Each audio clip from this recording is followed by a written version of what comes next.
C'est un décor de carte postale. La Zona Cafetera, la région du café, s'étire sur 150 km de long.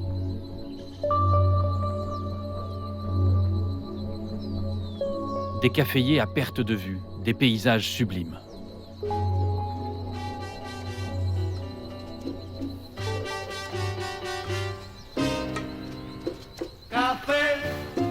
Et dès le petit matin, un travail harassant commence pour ces ouvriers qui toucheront 15 centimes d'euros par kilo ramassé. 70 kilos, c'est un salaire d'à peine 10 euros par jour.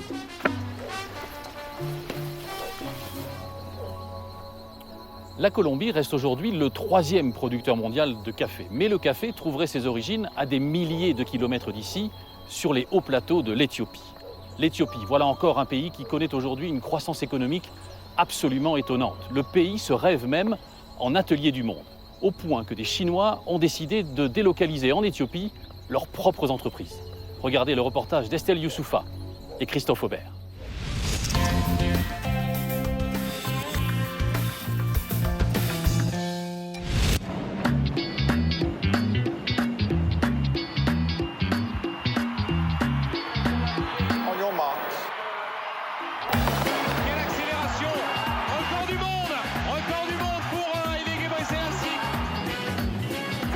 Son dernier mot. Oh là, il va peut-être revenir, l'Éthiopien, il va revenir. Oh, c'est pas possible. Il est sur le bas du record du monde. L'Éthiopien Gebri Selassie est champion du monde. C'est une légende de l'athlétisme, sans doute l'Éthiopien le plus connu au monde, la fierté de tout un peuple. À plus de 40 ans, ses jambes sont encore bonnes. Il s'entraîne avec la même énergie car Haile Gebre Selassie veut continuer à courir les meetings. Mais désormais, il court aussi derrière l'argent et les affaires. Et son temps est précieux, même en salle, on lui parle business. Je n'étais pas là hier ni les jours derniers. Toute cette semaine, en fait, j'étais absent à cause de ma dernière course à Newcastle. Alors maintenant, on doit finaliser les dossiers en attente, essayer de rattraper le temps perdu. Et mon corps, lui aussi, continue à travailler, vous voyez? Depuis le 7e étage de son immeuble, le marathonien investit tous azimuts. Toujours à l'affût du prochain coup.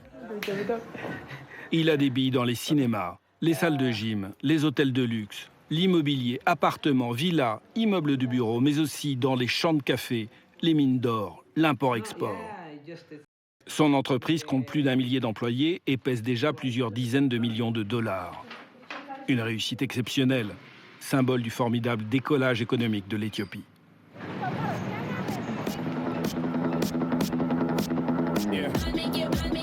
Oubliez les horreurs de la famine des années 80. L'Éthiopie se présente comme le nouveau lion africain. C'est encore un pays pauvre, d'accord, mais le pays rattrape son retard à une vitesse phénoménale.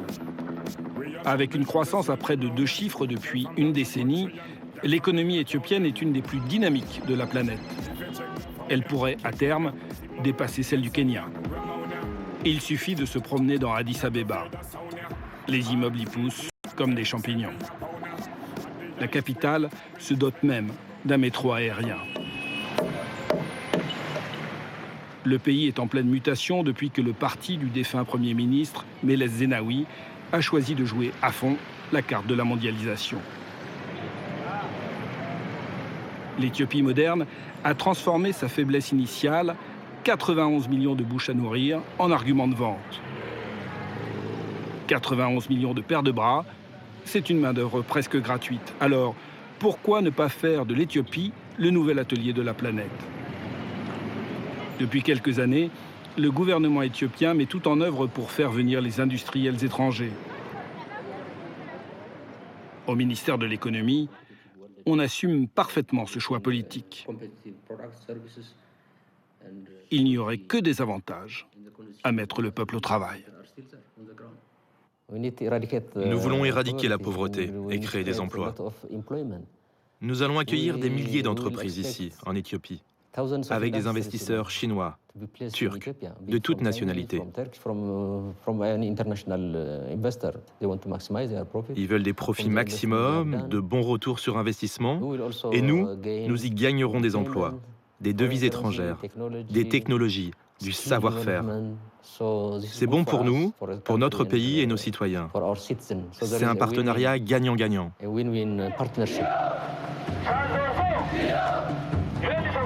La mutation de l'Éthiopie se fait au pas cadencé.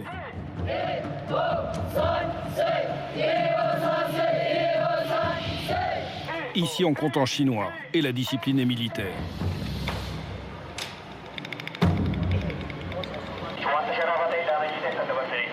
Les industriels chinois ont été les premiers à s'implanter en Éthiopie.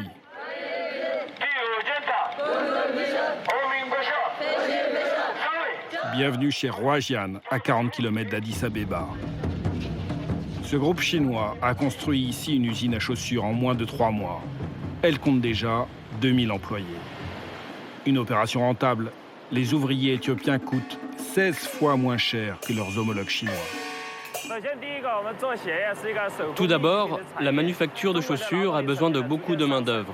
Et les coûts du travail en Chine augmentent chaque jour. Alors nous avons été obligés de partir. Ensuite, ici en Éthiopie, il y a une main-d'œuvre abondante qui n'a pas de travail. Et comme dans ce pays, la production du cuir est très développée, nous pouvons acheter le cuir localement pour fabriquer nos chaussures. Ainsi, les Éthiopiens sont contents parce que nous fournissons des emplois.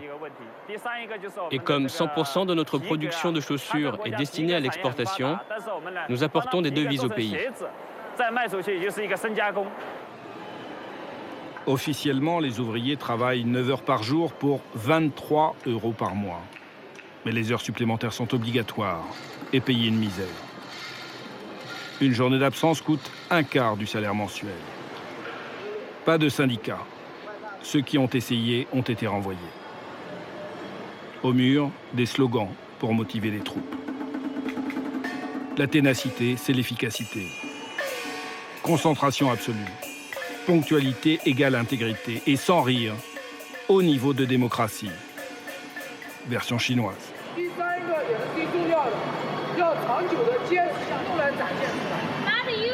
Vous devez agir pour démontrer vos bonnes performances et faire du bon travail.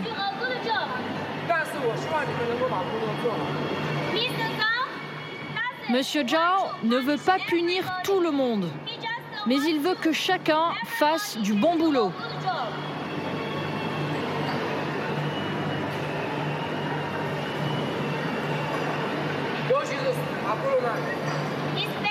Surtout pour les parties extérieures de la chaussure.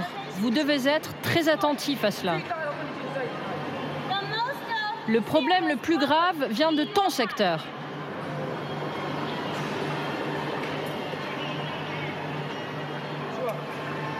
Allez. Aucune baisse de régime n'est tolérée dans l'usine qui produit 16 millions de chaussures chaque année et ce n'est pas fini. Le groupe chinois veut investir 2 milliards de dollars en 10 ans pour employer au minimum 50 000 personnes en Éthiopie. La République populaire de Chine est devenue le premier partenaire commercial du pays. Elle négocie 5 autres zones franches géantes comme celle-ci, avec terrain gratuit et électricité offerte. Ce tapis rouge déroulé par les Éthiopiens séduit les multinationales. Des groupes comme H&M, mais aussi Tesco, Walmart, Samsung et Ikea doivent prochainement venir installer des usines dans le pays. Quoi qu'on pense de cette industrialisation à marche forcée, l'Éthiopie tire des bénéfices de sa politique. Si la pauvreté frappe encore près du tiers de la population, elle est en recul. Les Éthiopiens voient leur niveau de vie augmenter et ils consomment. Une aubaine pour le fabricant de bière Castel. Le groupe français est installé en Éthiopie depuis 15 ans déjà. Il voit ses ventes de bière exploser au rythme de la croissance et de l'amélioration du réseau routier. Plus 23% l'an dernier. La consommation de bière par habitant est d'environ 4 litres par habitant et par an en Éthiopie, alors qu'elle est de 50 à 60 litres en Angola ou au Gabon, et même au Kenya, qui est un pays proche, elle est de 12 litres. Donc, ça donne un potentiel de croissance très important pour ce marché. Le brasseur français projette de construire une 4e usine dans le pays pour répondre à la demande. On va se laisser porter par l'économie et on pense que le potentiel pour les 3 à 4 ans à venir, c'est une croissance à 2 chiffres pour la bière de l'ordre de 15% par an. Alors on n'est pas seul, il y a aussi des concurrents qui eux aussi augmentent leur capacité, mais on pense que le marché absorbera toutes ces capacités qui seront mises en œuvre. La ruée vers l'Eldorado éthiopien se traduit par une augmentation du trafic aérien. Ethiopian Airlines a dû augmenter sa flotte. C'est l'une des premières compagnies au monde à posséder le Dreamliner, le gros porteur de Boeing. 13 appareils achetés. Mais la compagnie nationale veut aussi passer commande chez Airbus. Là encore, des gros formats pour faire face à l'afflux de passagers. Nous offrons des vols directs d'Addis à Pékin et d'Addis à Ganzhou. Des vols quotidiens sans escale qui sont tout le temps pleins. Ce marché existe parce que nous sommes au cœur de l'axe commercial le plus dynamique du monde. Si vous tracez un axe entre la Chine, l'Inde, Addis, l'Amérique du Sud, le Brésil ou São Paulo, vous verrez que nous sommes en plein milieu. Nous avons donc un avantage géographique. Si vous avez la bonne flotte, avec les bonnes lignes, alors vous avez déjà fait la moitié du chemin vers le succès. L'Éthiopie parie sur sa main-d'œuvre, mais aussi sur ses terres. Avec plus de 80% de sa population dans les campagnes, l'agriculture est vitale pour le pays. La sécurité alimentaire est indispensable, le souvenir de la famine, toujours présent. Là encore, les investissements étrangers sont appelés à la rescousse. Le gouvernement a lancé une révolution agricole pour moderniser l'agriculture coûte que coûte, quitte à brader la terre au plus offrant. Selon ce banquier qui conseille les autorités, c'est une nécessité. L'Éthiopie est un pays immense. L'agriculture est l'épine dorsale de son économie. Mais nous parlons d'une agriculture primitive avec de petites fermes de paysans. 2 choses à faire. Aider ces paysans à produire mieux et puis construire une industrie agroalimentaire éthiopienne qui utilise ces terres abondantes. Cela se fera d'abord avec des investisseurs étrangers qui ont la capacité d'investir dans des fermes mécanisées de 50 000, 100 000 hectares. Voici peut-être la ferme la plus moderne d'Afrique. La propriété d'un milliardaire saoudien qui exploite des centaines de milliers d'hectares en Éthiopie. G2 Farm, c'est 20 hectares de serre, avec une technologie agricole dernier cri, des plantations alignées au cordeau, une irrigation impeccable, des semences et des engrais hollandais pour produire chaque semaine 45 tonnes de légumes parfaitement calibrés. 600 employés travaillent ici à satisfaire la moindre demande des clients. Ici, vous avez un bel exemple. Tout y est. La forme, la couleur, la taille, elle est parfaite. Parfois, les clients les veulent en grappe, mais parfois, ils les veulent à l'unité, comme ça. Aubergines, courgettes, tomates, la quasi-totalité de la production part à l'exportation. Nous vendons en Europe, au Moyen-Orient avec les magasins suprêmes, à l'armée américaine, aux Nations Unies. L'avenir de G2 Farms est radieux. Nous avons 20 hectares, mais nous allons nous agrandir, avoir davantage de serres, produire bio et non bio. Tout le monde ne partage pas l'enthousiasme de cet agronome.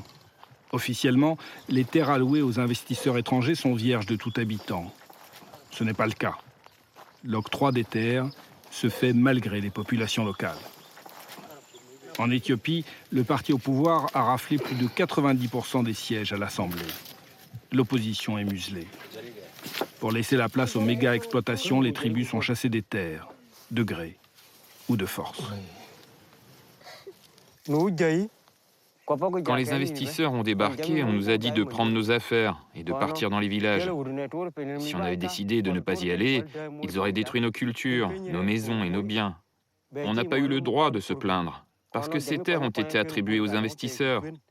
On n'a pas eu d'autre choix que de prendre nos poulets, nos chèvres, et de laisser les investisseurs prendre notre place. On n'a pas pu réclamer de compensation.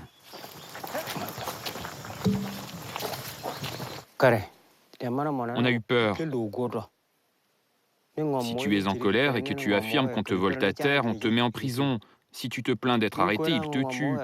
Ce n'est plus notre terre. Nous avons été marginalisés. Nos droits ne sont plus respectés. Rien à faire. En Éthiopie, la réforme agraire ne souffre aucune discussion. Il est pourtant possible de concilier agriculture intensive et développement équitable.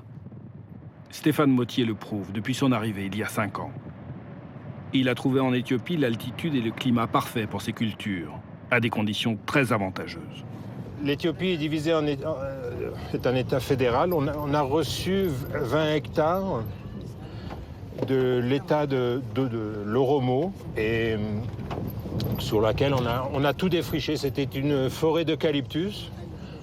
On a tout défriché et construit petit à petit, pour le moment, 8 hectares de serres, de roses.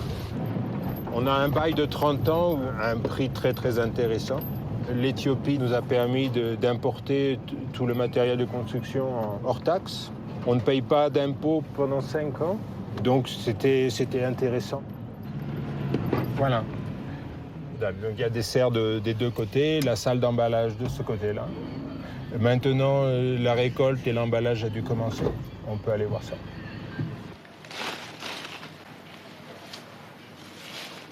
À 20 km à l'est d'Addis Abeba, sa ferme emploie 250 salariés. Elle produit 5 millions de roses chaque année pour l'export, calibrées selon les destinations. On a un départ pour Moscou aujourd'hui où on envoie plutôt des roses longues, principalement rouges, blanches, roses.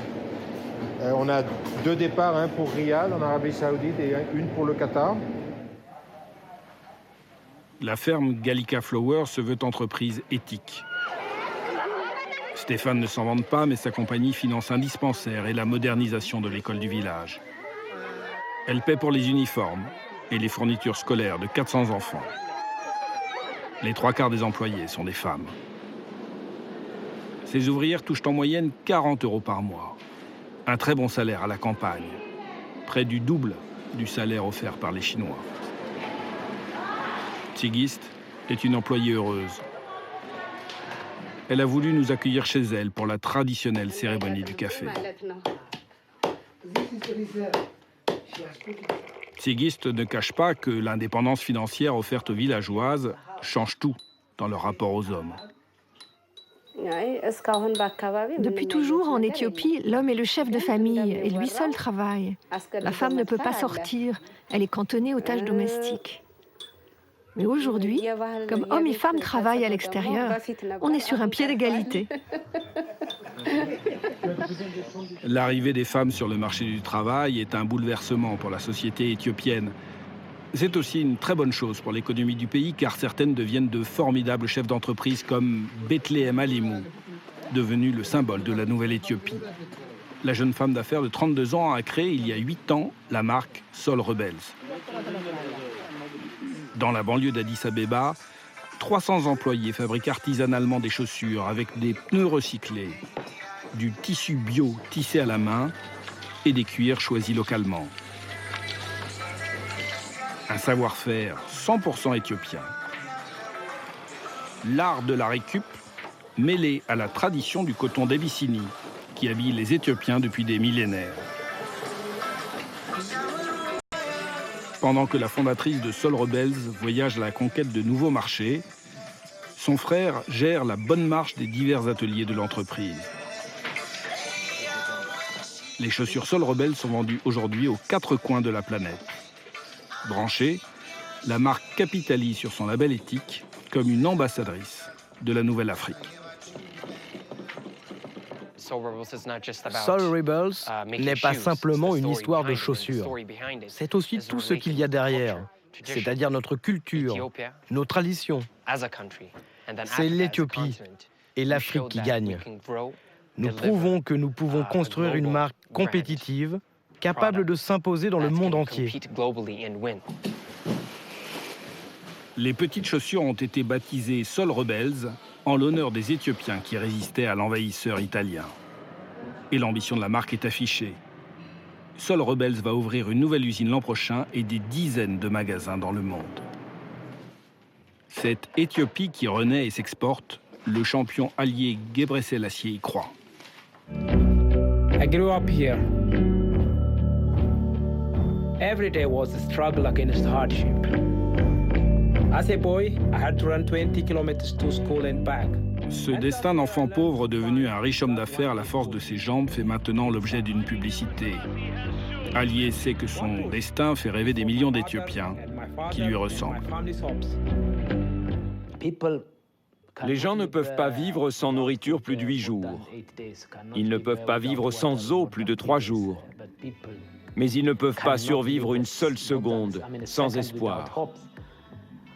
Moi, j'ai de l'espoir, et mon espoir, c'est de voir l'Éthiopie un jour au même niveau que la France.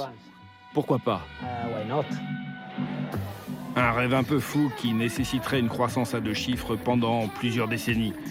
En tout cas, forts de l'ambition de leurs parents, les petits Éthiopiens semblent bien décidés à croquer un jour, eux aussi, une grosse part de gâteau.